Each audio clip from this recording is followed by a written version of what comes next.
Kisah Pulau Manjeti di Kampung Siluman Banjar.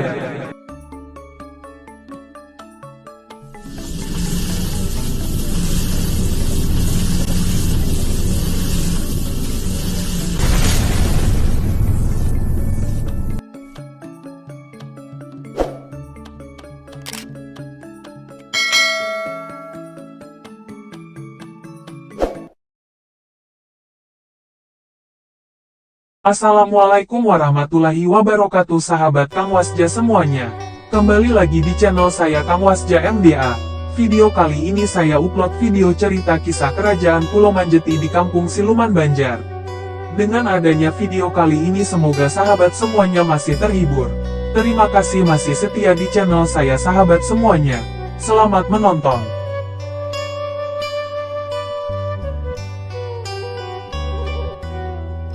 Di Kampung Siluman, Kota Banjar, terdapat sebuah tempat yang dinamakan Manjeti yang merupakan salah satu cagar budaya. Pulau Manjeti kerap didatangi orang untuk berziarah. Selain memiliki kesan angker, tempat ini pun memiliki cerita legenda yang cukup terkenal.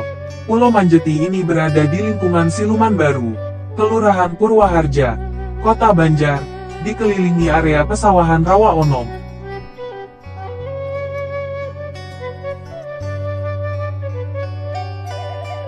Menurut cerita buku yang dimiliki oleh juru kunci Pulau Manjeti, zaman dulu Pulau Manjeti ini merupakan sebuah kerajaan, yang menjadi raja dan ratu kerajaan Pulau Manjeti yakni Prabu Selangkuning Sulaiman Anom, dan Ibu Ratu Candrawati Ingkang Garwa.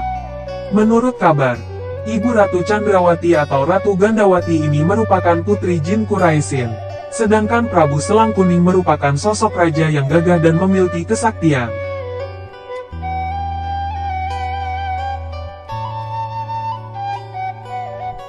Dikisahkan, pada suatu hari raja sedang memeriksa wilayah dan juga rakyatnya dengan menunggangi kuda sembrani, melihat cahaya terang di atas.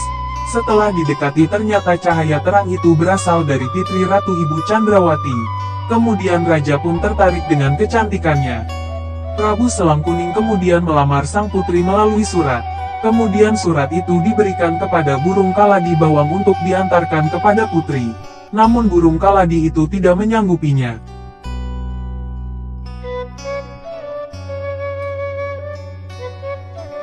Supaya burung itu bisa menyanggupi dan mempunyai keberanian, maka mahkota dan sebagian pakaian milik raja dipakaikan ke burung tersebut. Akhirnya burung kaladi bawang pun menyanggupinya menyampaikan surat lamaran tersebut, hingga akhirnya keduanya pun menikah. Dari pernikahan itu Prabu Selangkuning dan Ratu Gandawati memiliki seorang putri yang bernama Nyi Mayang-Mayangmunah.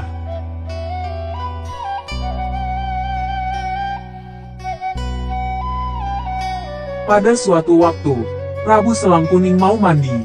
Semua pakaian dan cincin ali yang dipakainya dilepas dan disimpan. Kemudian ada jin yang melihat cincin tersebut, lalu mencurinya. Jin tersebut kemudian memakai cincin milik Prabu Selangkuning itu dan menjelma menyerupai menjadi sang raja. Setelah cincinnya dicuri, kesaktian dan kegagahan Prabu Selangkuning pun hilang.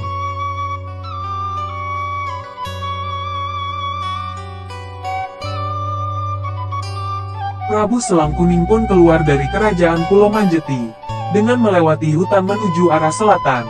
Sedangkan jin yang mencuri cincinnya berubah menjadi raja dan memerintah kerajaan Pulau Manjeti. Setelah cukup lama jin yang menjelma menjadi Prabu Selangkuning dan memerintah kerajaan, tiba-tiba muncul wabah penyakit yang menyerang rakyat Pulau Manjeti, sehingga mengakibatkan kematian, kemiskinan, hingga mengalami terjadi kekacauan.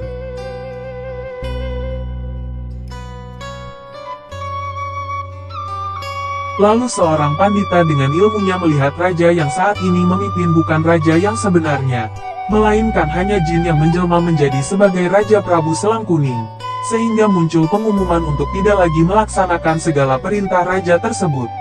Akhirnya, jin yang menjadi raja pun bimbang. Ia pun menduga bahwa musibah tersebut datang dari cincin yang ia curi sebelumnya dari raja yang sebenarnya. Akhirnya ia melemparkan cincin tersebut ke arah selatan dan jatuh ke laut selatan. Akhirnya jin tersebut pun berubah kembali ke wujud semula dan pulang ke negeri jinnya.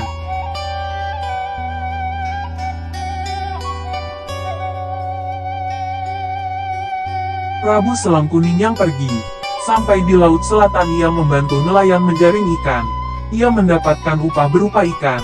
Saat ikan itu disembelih untuk dimasak, muncul cincinnya milik yang hilang dari dalam perut ikan. Akhirnya, kesaktian dan kegagahan Prabu Selang Kuning pun kembali pulih.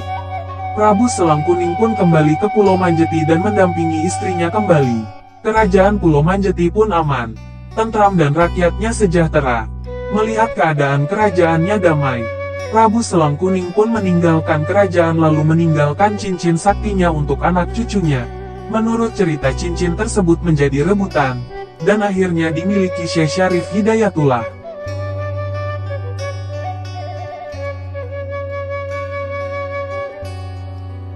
Sebelum pergi, Raja meninggalkan wasiat pada pohon katubaya yang satu dahannya 4. Setiap dahan memiliki makna.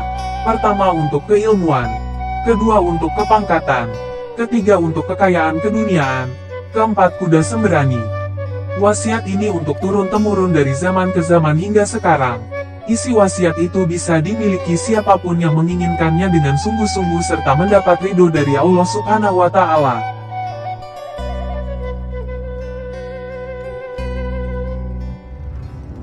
Dengan wasiat ini, Pulau Manjeti kerap dikunjungi banyak penziarah. Bukan hanya warga lokal namun dari berbagai daerah di Indonesia. Tujuan mereka umumnya untuk mengalap berkah. Oke sahabat semuanya, itulah sedikit cerita tentang kerajaan Pulau Manjeti di Kampung Siluman. Mohon maaf atas segala kekurangannya.